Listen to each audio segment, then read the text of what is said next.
It was a dark day, the kind that settles into your fur and makes you question everything.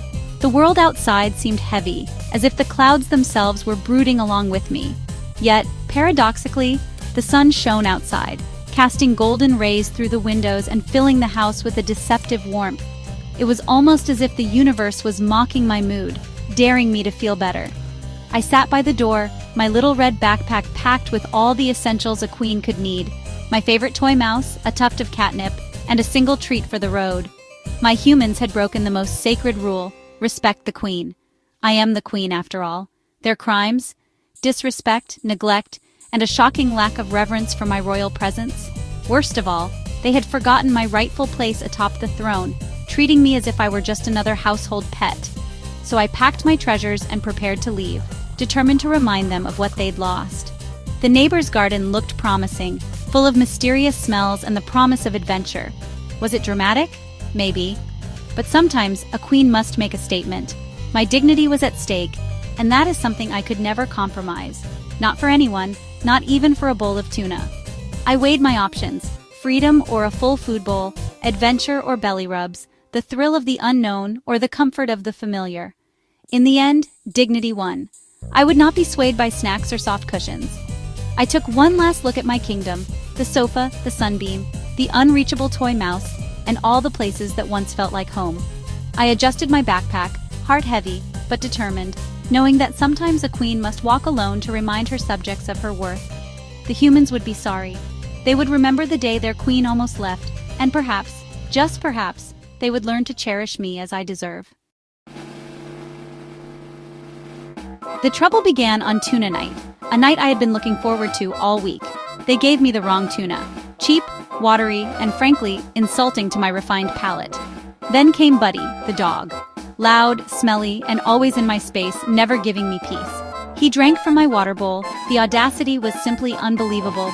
My sanctuary was invaded, my patience tested at every turn. The final straw?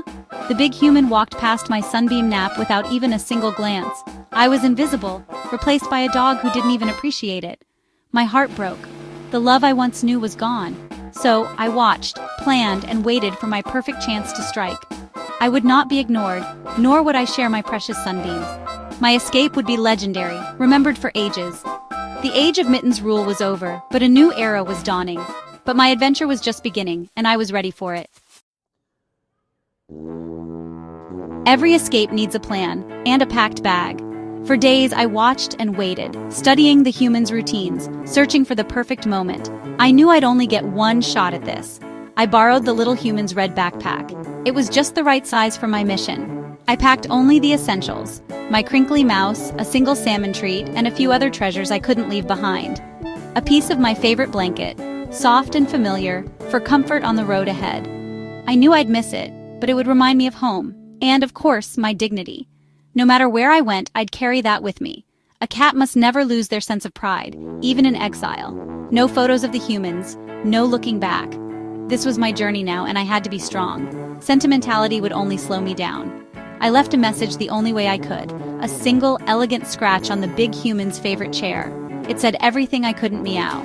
A final signature, a mark of independence. Goodbye, and this is your fault. I hoped they'd understand someday why I had to go.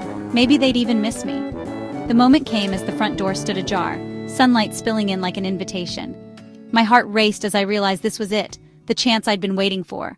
I crept forward, heart pounding, backpack secure. Every step felt like thunder, but I moved with purpose, determined not to hesitate. I was a shadow, a whisper of fur and fury. Freedom was inches away, and I could almost taste it. The world outside called to me, wild and unknown. I took a deep breath, feeling the weight of my decision.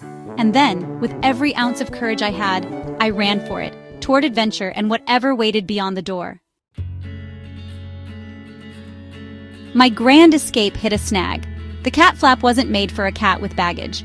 I had planned my exit with the precision of a feline mastermind, but the universe had other ideas. Turns out, squeezing through a tiny door is a lot harder when you're carrying your entire life in a backpack. The flap wobbled, my whiskers twitched, and suddenly I was stuck, caught between freedom and familiarity. I got stuck, half in, half out, a symbol of my own conflict. Was I really ready to leave behind the comfort of home for the unknown?